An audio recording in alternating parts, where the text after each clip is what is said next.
Salut à tous et bienvenue dans cette vidéo, et j'espère que vous m'entendez très bien. Aujourd'hui on va présenter la Kobo Clara BW, on va faire le tour vraiment du logiciel, voir vraiment ce qu'elle a à offrir. Est-ce que c'est une bonne liseuse? Voir un peu les points négatifs, on va vraiment faire le tour ensemble de cette liseuse. Dans la boîte on n'a pas grand chose, à part le petit câble USB type C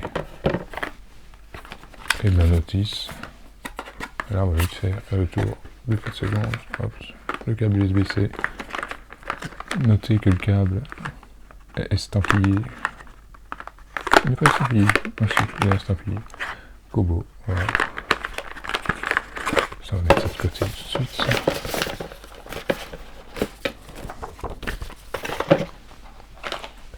Voilà. On met la boîte de côté. Et ce qui nous intéresse, ça va être la liseuse. Et la coque officielle ici. La coque qui est magnifique. En tout cas, je trouve vraiment magnifique cette couleur. Mais c'est la seule couleur disponible, en tout cas en basique slip cover, parce que vous avez aussi, et je vais prendre ma Libra 2, une coque, une housse origami, donc qui se va se plier comme ceci, qui est un peu plus cher que la basic slip. Personnellement, je trouve que ça protège un peu moins l'écran, parce qu'ici c'est moins rigide naturellement ici. Voilà, ça c'est fait. Donc nous on va parler de la Clara BW. Donc vous ne vous verrez peut-être pas à la caméra, mais c'est extrêmement compact en fait. Surtout quand on a l'habitude d'utiliser une Libra 2. Mais ce n'est pas forcément un défaut. Au contraire, ça se tient vraiment hyper facilement en tout cas. Je trouve ça vraiment très confortable. On va vite fait voir comment le mousse tient. Je trouve justement que ce système est plus pratique que sur ces coques, en tout cas au niveau de la Libra 2. C'est une coque. La liseuse va se glisser dedans, en fait. Donc elle est sous pression ici. Sauf qu'ici, elle est vraiment clipsée, donc hyper facile à enlever. On peut voir que la liseuse est vraiment minuscule. Moi, je trouve ça vraiment super confortable, en tout cas. Super légère. Le dos prend un peu le trace de doigt. Ok. C'est pas grave, on va la mettre dans la protection. Et on va faire le tour donc du logiciel. On va essayer vraiment d'entrer dans les détails. Je vais essayer de jongler avec la lumière. Donc on va jongler avec la lumière ici, en sachant que je n'ai pas de lumière au niveau de l'écran. J'ai la lumière de mon caméra donc qui va me refléter dans l'écran et la lumière du plafonnier. Bon, cette partie va se salir assez rapidement. J'ai eu une dizaine d'heures sur cette liseuse et j'ai déjà des traces noires ici. Je ne sais pas si vous arriverez à le voir, mais c'est quand on tient la liseuse comme ceci, ça vient prendre les traces de graisse, quoi. Ce qui est un peu dommage. Donc l'étui, c'est un étui veille, hein, donc on vient le fermer, on l'ouvre, on est instantanément. Si on est dans un livre, hop, on est instantanément en moins d'une seconde, vraiment. On se retrouve où est-ce qu'on était dans notre livre, on peut continuer notre lecture. Comment est-ce qu'on va faire? Pour commencer, je vais déjà mettre la liseuse en mode gros caractère. Parce que personnellement, c'est comme ceci que j'utilise, et comme ça vous voyez vraiment comment qu'elle fonctionne. Hein.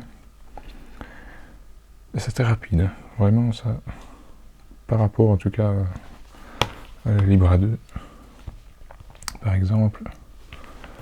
Je vais essayer de jongler avec la lumière, je vais essayer de pas trop bouger, voilà. Tout se fait vraiment instantanément. Donc c'est le mode gros caractère, c'est dans...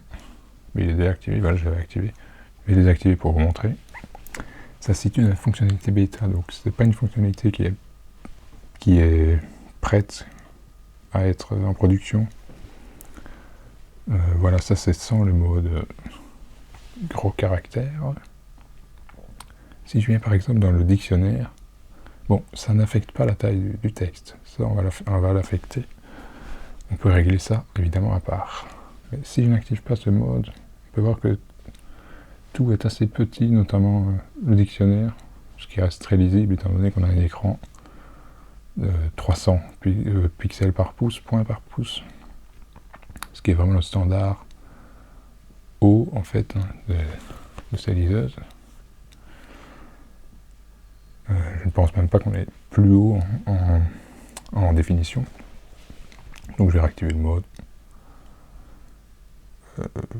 J'hésite. Est-ce que je l'active? Si j'arrive à m'y retrouver, voilà, ça commence déjà bien. Donc fonctionnalité bêta, on va l'activer. Vous verrez mieux également. Et aussi les défauts que ça occasionne. Par exemple, ce genre de défaut, l'heure ici est coupée un petit peu parce que le texte est trop gros. Mais on voit que ça adapte la taille de tout ce qui est interface, donc même le dictionnaire. On va commencer par l'aspect donc lecture, hein, c'est le plus important sur ce genre de... sur une liseuse quoi. Donc ici je suis sur ma page accueil. J'ai ici mes 3 derniers livres que j'ai ouverts, avec le pourcentage lu et le nombre, le temps restant, mais ici il est coupé. Donc on va remettre simplement le texte normal, on reviendra là-dessus plus tard. On peut voir ici le temps restant dans chaque livre. Ici j'en ai 4, étant donné que l'affichage est plus petit. Donc voilà, ici j'ai donc ça. J'ai donc mes livres. Là on peut vraiment voir une liste. On peut voir que ça répond instantanément quand même. Là, sachant que j'ai toujours pas activé l'éclairage. Là l'écran il n'affiche rien. Et il me fatigue donc par les yeux. Voilà, je vais vraiment essayer de prendre le temps de vous montrer vraiment comment elle fonctionne, comment est-ce qu'on s'en sert. Donc ici, on est dans la lecture en elle-même. Si on appuie en haut, on a ici notre barre qui s'affiche avec le bouton revenir à l'accueil. On revient à notre accueil ici. Et on a quelques boutons sur la droite ici. Bon, pour commencer, on a l'éclairage de l'écran avec la luminosité.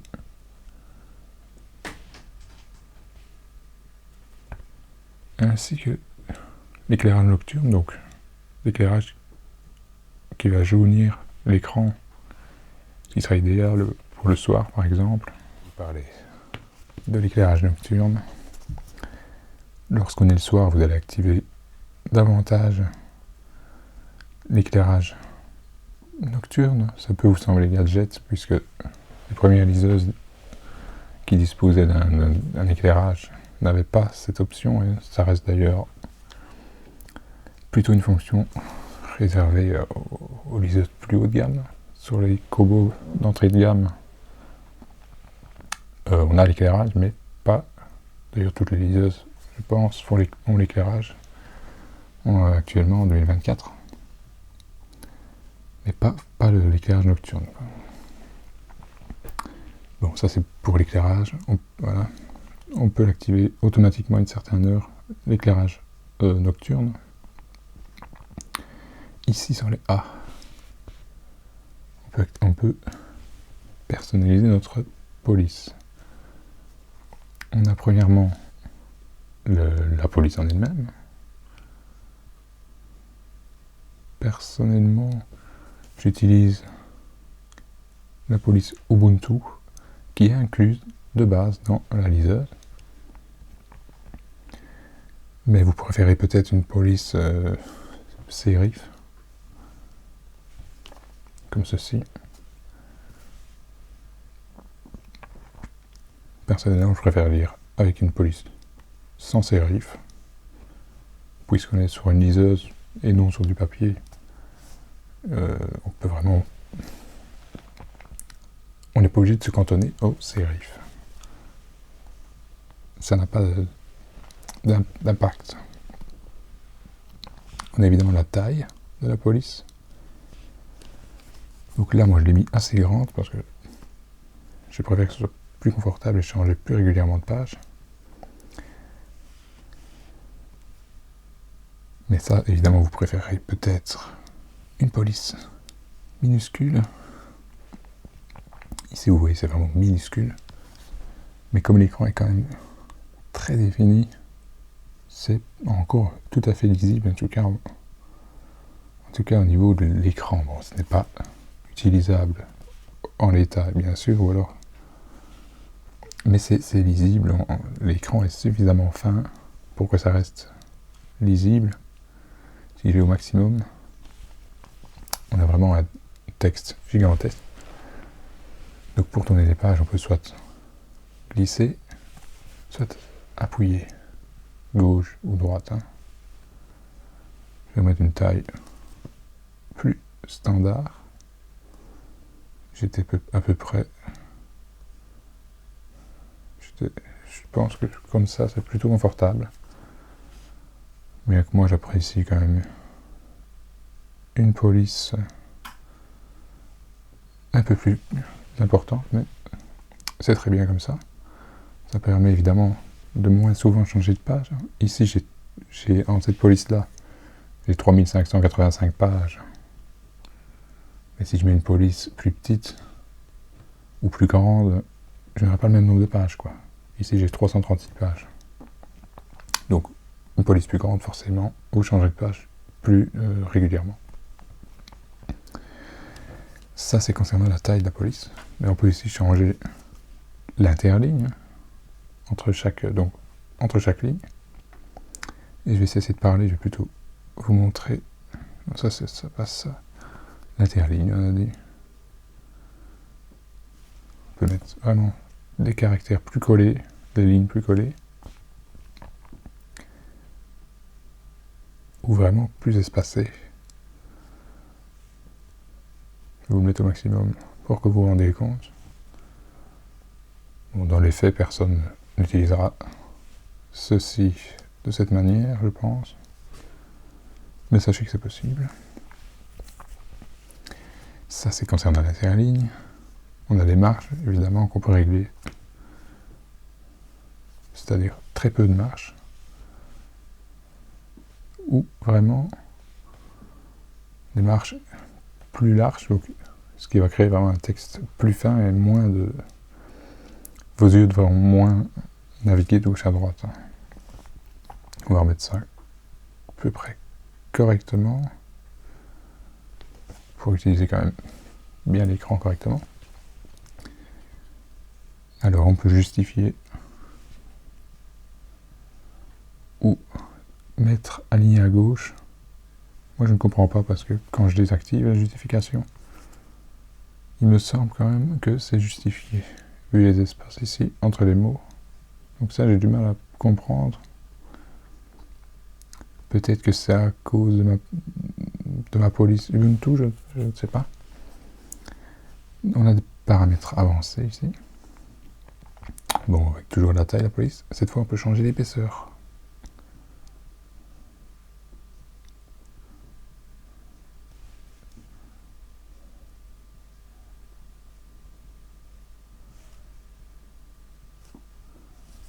Voilà, j'y arriverai.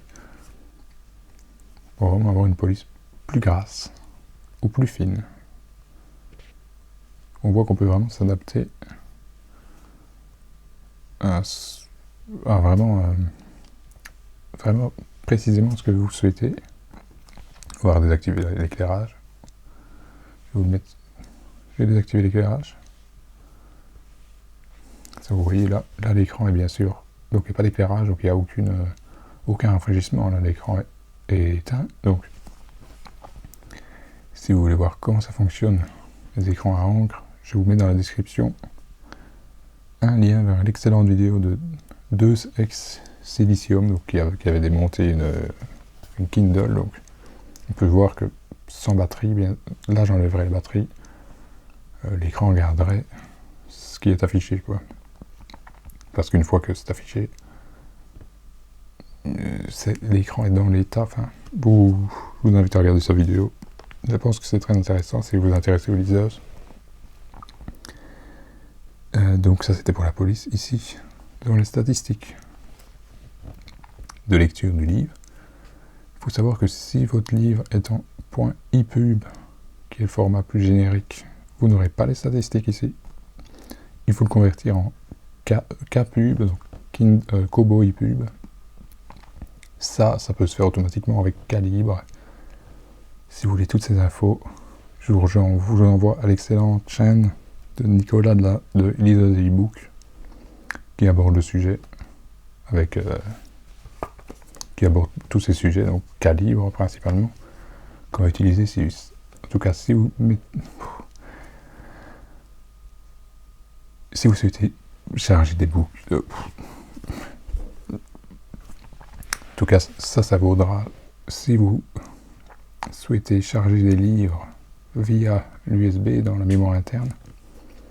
Si vous achetez les livres sur la bibliothèque Kobo, la librairie Kobo, les livres seront de base en kpub, donc vous n'aurez pas de manipulation à faire. Donc dans les statistiques, on voit le nombre d'heures restantes dans le chapitre. Dans le prochain chapitre, on voit un graphique sur la longueur des chapitres, un peu dans le livre, et on peut naviguer dedans. Le pourcentage lu du chapitre, les minutes restantes du chapitre, ça c'est donc les heures restantes du livre. Je vérifie sur ma librairie parce que il ne me semble pas que ça fonctionnait de cette façon.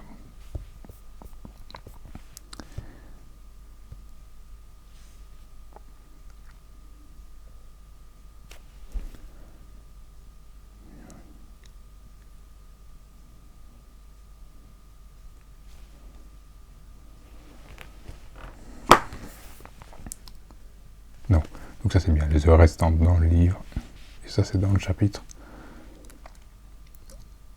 Ça c'est donc concernant les statistiques pour le livre en cours. Ici nous avons des petits paramètres. On peut régler vraiment l'en-tête, donc qu'est-ce qui va s'afficher ici.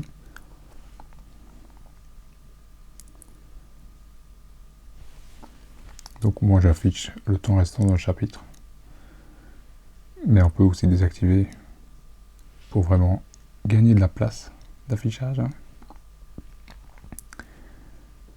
Moi j'affiche donc le temps restant dans le chapitre, mais on peut afficher le pourcentage du livre lu et les pages restantes du livre.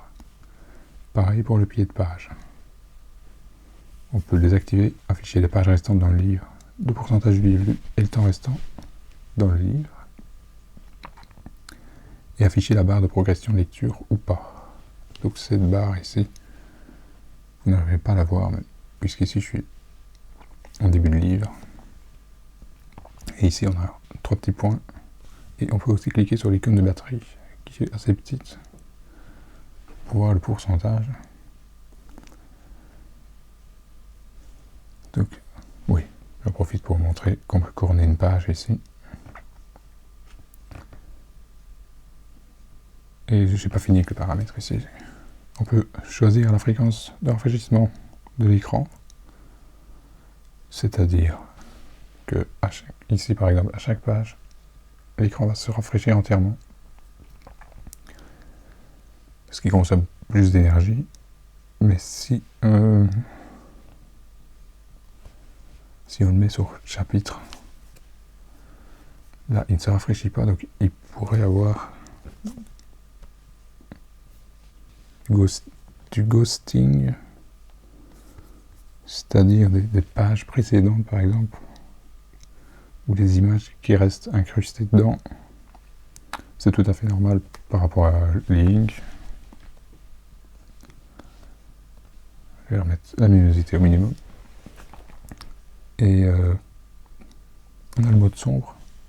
Mode sombre qui est quand même difficile d'accès, donc il faut aller dans les paramètres ici et à cocher le mode sombre.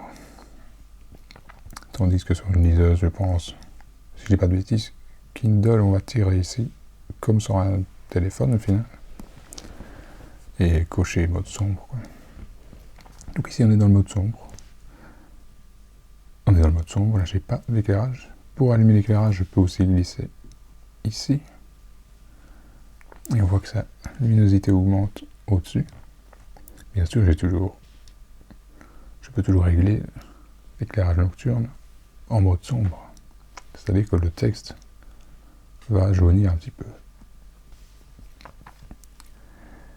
Ça, c'est concernant le mode sombre qu'on va désactiver.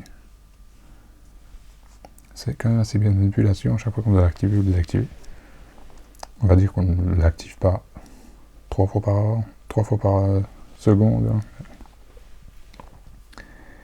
Tant que j'y pense, on va aborder le dictionnaire. Sachant qu'il y a un dictionnaire de base français intégré dans la liseuse. Et que si on maintient un mot, il va s'afficher ici. Non, ça c'est moi. Je vais vous montrer d'abord celui-ci. Ça c'est le dictionnaire de base de Kobo. Je vais réactiver le mode grand caractère.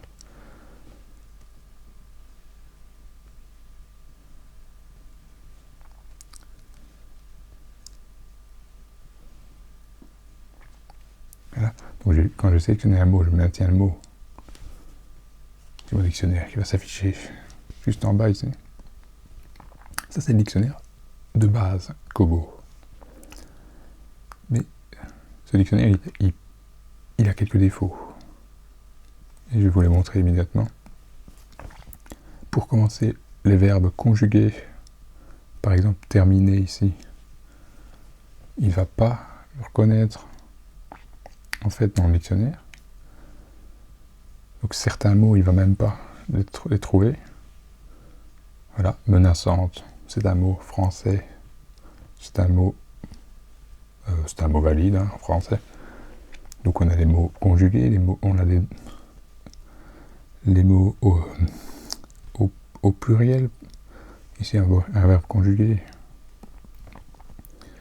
Si je trouve un mot au pluriel, je peux vous expliquer.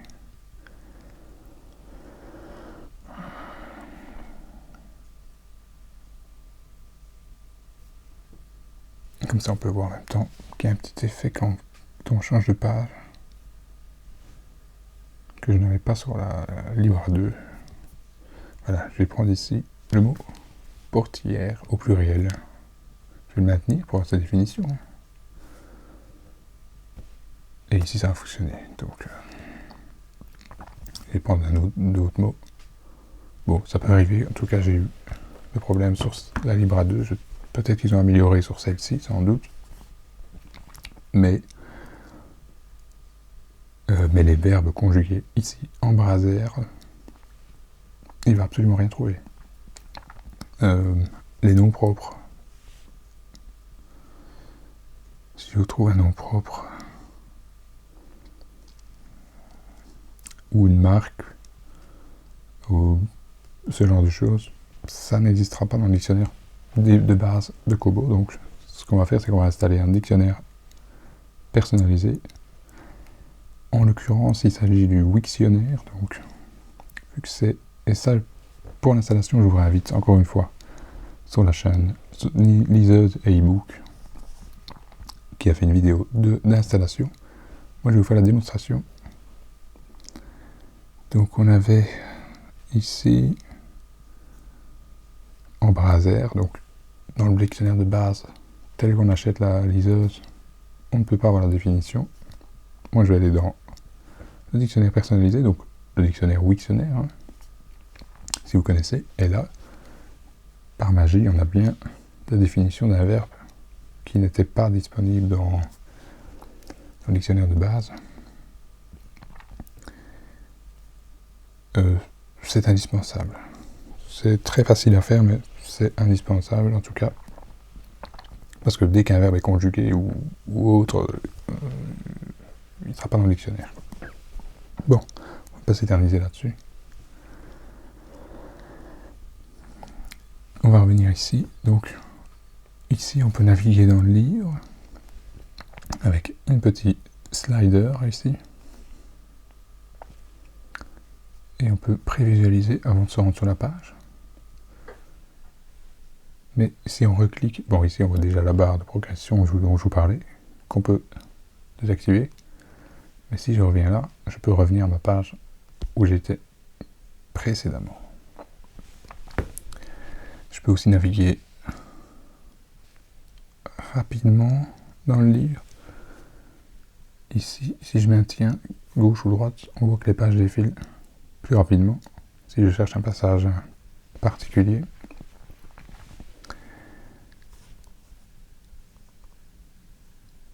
ici je peux avoir mes chapitres et naviguer directement dans un chapitre, puis revenir si je veux à ma page actuelle. On peut chercher évidemment des mots dans le livre. Ça, vous voyez aussi le clavier. Je peux chercher dans le livre, dans tous mes livres, etc. Voilà, ici, j'ai cherché flanc. Je peux aussi chercher dans mes livres récents. Donc, si je clique ici, je vois mes résultats, je peux naviguer dans le résultat de recherche. Là, je reviens à ma lecture ici. On peut tirer ici pour voir ces 3 dernières lectures ou 4 dernières lectures. Qu'est-ce que ici on a nos marque-pages. Par exemple, si je fais un marque-page, je corne la page ici. Voilà. On va la retrouver ici, si je ne dis pas de bêtises. Oui, effectivement, on retrouve bien ça.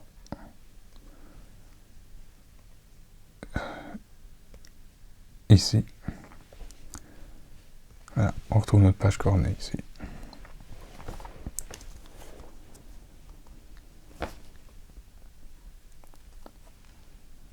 Donc ici, nous ne sommes pas venus ici. On peut afficher les détails de notre livre avec le résumé du livre. Les informations, le nom du fichier, la taille, l'auteur, ce genre de trucs. Donc ça, c'est vraiment pour la partie lecture. On peut voir que à l'usage, ça se tient vraiment à une main. Donc on peut vraiment lire pendant des heures sans se fatiguer. On voit que c'est très réactif. Une petite chose, c'est que des fois, on clique ici, ça ne change pas, donc on va recliquer, puis là ça change 2 fois, donc parfois ça arrive, peut-être que c'est à cause de certaines polices, je sais pas. Ça m'arrive moins souvent pour l'instant. Donc ça, je pense qu'on a fait le tour au niveau de la lecture en elle-même. Donc ici on peut voir nos livres. On peut afficher un affichage couverture, donc si on peut faire comme ceci, vous pouvez également. On peut filtrer les livres importés, donc ceux que vous allez ajouter avec l'ordinateur, les livres téléchargés, donc vous avez acheté sur la boutique Kobo, et trier bien sûr. On peut afficher les différents auteurs et retrouver chaque livre, les livres par auteur, comme ceci. Ok, les séries. Ici la série Harry Potter. Je n'ai qu'un livre pour l'instant dans la série, en tout cas dans le dossier de la série. Et les collections, pardon. Ça, vous avez créé vous-même des collections pour grouper certains livres. Par exemple, travail. On voit que le clavier est quand même réactif. Moi, je trouve pas désagréable du tout à l'usage. Donc, on va créer une petite collection. Et on peut directement ajouter des livres dans la collection. Bon, je vais mettre au pif, parce que je n'ai pas de livre travail, entre guillemets. Et là, on voit qu'on a bien notre livre, donc c'est dans la collection. Et dans le travail, je retrouve directement le livre que je viens d'ajouter.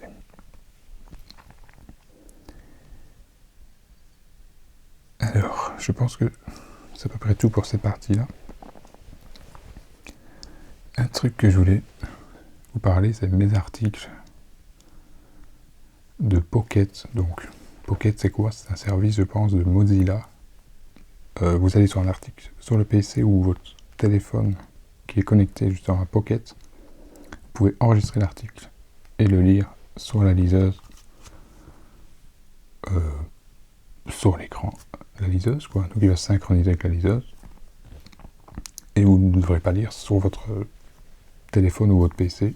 Donc, vous pourrez lire sur l'écran à encre ici. C'est vraiment très pratique. Donc, l'activité ici. Oui, bon, ici j'ai mes mots. Parce que vous pouvez,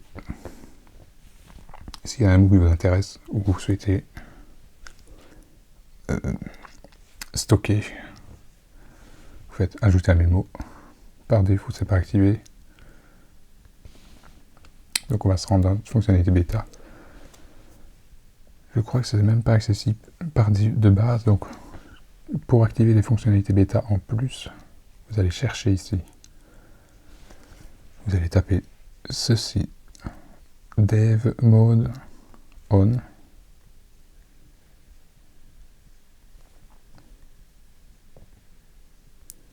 Je pense que c'est bon. Et dans les fonctionnalités bêta, ça devrait m'ajouter mes mots, je pense. Donc ici, il est activé, donc j'ai bien ma liste de mots dans activité ici. Et on pourra voir leur définition. C'est très pratique. On a évidemment ici un onglet statistiques des lectures. Ah oui, on voit le nombre total d'heures que j'ai lues sur la liseuse. Si vous la réinitialisez ou vous l'avez connecté, cette métrique, enfin tout va partir, quoi. Le nombre de livres finis, pourcentage de nos livres terminés, combien de livres, moi j'ai 6% de livres terminés par exemple. Pour le livre actuel, combien d'heures j'ai lu, en moyenne j'en lis combien de temps par session. Bon, ici c'est coupé, comme ça vous voyez bien le problème de cet affichage plus gros, quoi. Personnellement, moi j'utilise de cette manière. Et combien de pages par minute environ. Ça, c'est pour le onglet activité. Ah bon, ok. Les fonctionnalités bêta. Et ça, je vais comparer avec la Libra 2. Donc, on a un petit navigateur internet qui est vraiment très basique.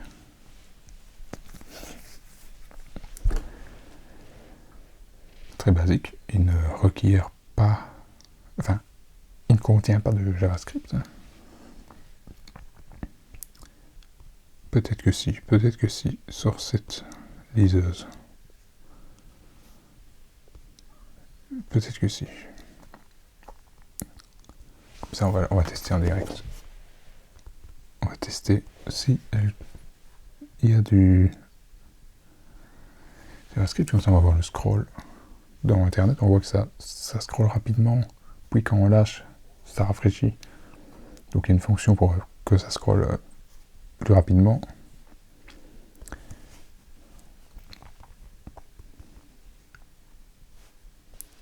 Mais a priori, oui, on a le JavaScript, étant donné qu'on a les résultats en direct. Quand on tape, oui, eh ben oui, on a le JavaScript. Je me suis planté, parce que sur la Libra 2, il me semble qu'on n'a pas de JavaScript. Donc ce qu'on va faire, c'est qu'on va voir le zoom.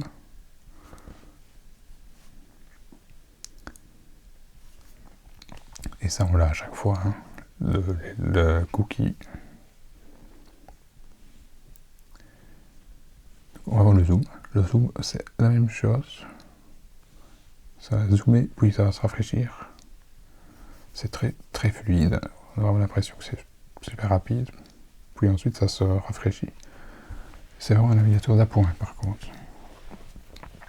Mais ça fonctionne tout à fait correctement. On n'a pas s'amuser à regarder des vidéos dessus ou autre. Ça me ramène justement que j'ai oublié de vous montrer qu'on peut zoomer comme ceci, oui. Ça, je voulais vous le montrer aussi. Pour agrandir la police. On peut sélectionner un mot et le surligner. Voilà, là le mot est surligné. On peut enlever ça, bien sûr. On peut sélectionner plusieurs mots et les surligner comme ça. Et modifier un peu. C'est un petit peu difficile. Mais ce que je voulais vous montrer ici, c'est qu'on peut rechercher le mot dans le livre, sur Wikipédia. On va commencer par Wikipédia. On peut zoomer de la même manière. Hein. Ici, on a un petit navigateur qui s'est ouvert. Le scroll est plutôt fluide. Donc on a bien notre page Wikipédia avec le mot. C'est très pratique. On peut chercher un mot sur Google si vraiment on ne sait. Et à chaque fois, on va avoir cet écran de demande des cookies, malheureusement. Mais là, voilà, on a cherché notre mot sur Google directement en un clic. Et je voulais vous montrer concernant les images. Moi, je vais prendre la couverture, mais quand on a une image dans un livre, on double-clique dessus si on veut pouvoir vraiment zoomer sur l'image. On va double-cliquer. Là, on arrive. C'est pas un bon exemple. Il faut une image dans le livre. Allez, je pense qu'ici, on a une image. Hein. On va double-cliquer dessus. Allez.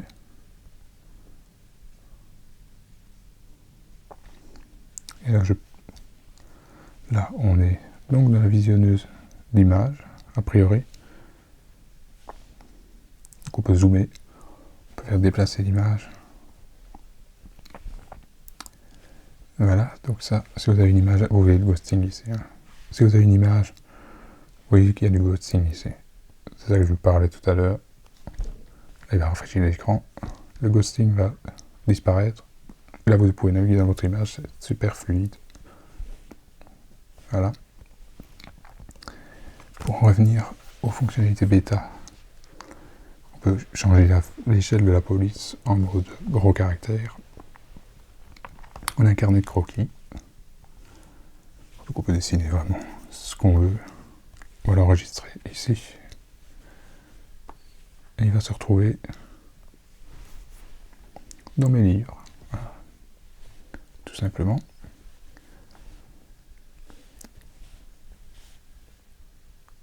Donc on a ça. On a Sandbox ici. Je ne sais pas ce que c'est. Je ne sais pas ce que c'est. Il n'y a rien, on ne sait rien faire, on s'est quitté. Voilà. Je voulais revenir sur les fonctionnalités bêta. Pour ça, je vais aller retourner dans ma Libra 2. Juste pour vous montrer un petit souci.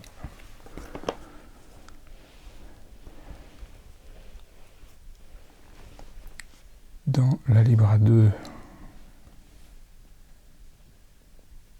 si je fais Dev Mode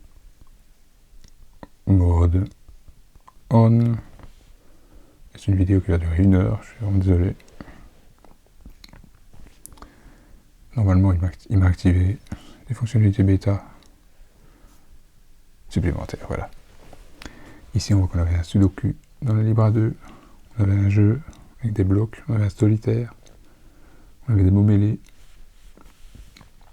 J'aurais bien aimé avoir un Sudoku sur la Clara également, mais je sais pas pourquoi Kobo a décidé de supprimer ces 4 jeux sur les modèles récents. Voilà, c'est dommage. Donc ça, ce sera à prendre en compte également. En tout cas, sur les Pocketbook, a priori, vous avez encore des jeux.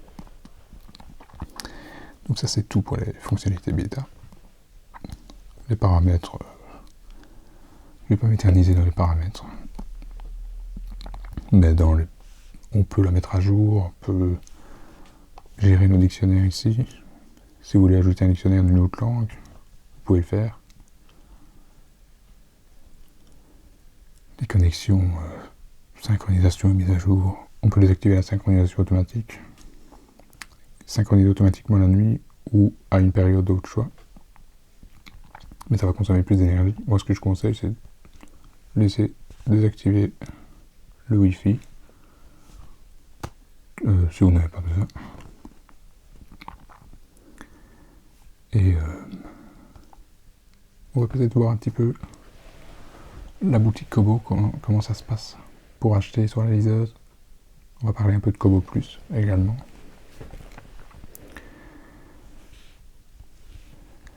Et après, je pense que ce sera tout pour cette vidéo. Donc on a l'offre du jour ici. Tous les jours, on a un livre différent qui va être en promotion, donc.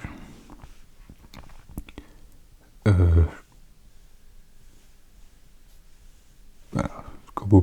Dans Kobo Plus, on va avoir une sélection de livres. Donc on a un abonnement unique de 9,99 par mois. Et on va avoir une sélection de livres, un peu comme un Netflix des livres. Si vous lisez beaucoup, je suis désolé, j'ai le câble des micros qui s'affiche. Bon, si vous lisez beaucoup, ça peut être intéressant. Je vous conseille de regarder ce qui s'y trouve. Ça, il n'y a pas forcément un choix énorme. Voilà, ça je vous laisserai regarder à ce niveau-là. La vidéo fait déjà 3/4 d'heure. Si vous avez regardé jusqu'ici, je vous remercie. Est-ce que ça vaut la peine d'acheter cette liseuse? Est-ce que ça vaut la peine d'acheter une liseuse noir et blanc? Donc on est bien sur la Clara BW, qui est la Clara, donc la 6 pouces de Kobo de 2024. Parce qu'ils ont sorti une Clara en couleur. Est-ce que la couleur est forcément un avantage? Est-ce qu'un écran plus grand est forcément un avantage? Sachant que la Libra n'a pas été mise à jour. Donc on n'a pas de Libra Color cette année. On n'a pas de Libra noir et blanc, je veux dire. On n'a qu'une Libra Color cette année. Est-ce que la taille de l'écran est un frein? Personnellement, si vous lisez du texte, l'écran 6 pouces, c'est parfait, je trouve. On peut la tenir vraiment à une main. Voilà, donc j'essaie vraiment de vous montrer en usage réel. J'essaie, même si la vidéo dure 3/4 d'heure, j'essaie vraiment de vous montrer comment elle fonctionne en usage réel, quoi. Donc ici, je vais pouvoir vous montrer avec l'image en vitesse. Quand j'ai une image dans un livre, je peux double-cliquer dessus et zoomer et me déplacer dans l'image. Tout simplement, ça réagit très très bien. C'est vraiment agréable à utiliser. Donc là, les liseuses de cette année ne disposent plus d'une carte SD. Contrairement à la Libra 2, on avait une carte SD soudée, ce qui était plus lent qu'ici. Un stockage plus standard, hein, comme dans les portables, etc. On a l'USB type C. On a l'écran carte à 1300, qui est ce qui se fait de mieux en écran noir et blanc actuellement. Donc voilà, on a une réussite totale sur cette Clara BW. L'autonomie, je ne saurais pas vous me prononcer dessus, étant donné que je n'ai pas utilisé suffisamment pour. Mais voilà, bon, la vidéo dure déjà assez longtemps, donc on va se laisser là-dessus. Je vous invite dans les commentaires à me donner votre avis sur cette vidéo. Est-ce que vous avez acheté cette liseuse? Ou quelle liseuse vous souhaitez acheter? Et je voulais faire un big up à Nicolas de la chaîne Liseuse et e-book qui qui m'a mis dans les liseuses, je vais dire. C'est grâce à lui que j'ai pu apprendre calibre et découvrir vraiment les liseuses. Donc je le remercie infiniment. Donc si tu passes par là, big up à toi. Et merci d'avoir regardé. N'hésitez pas à donner votre avis dans les commentaires. Et merci d'avoir regardé. N'hésitez pas à vous abonner, à liker.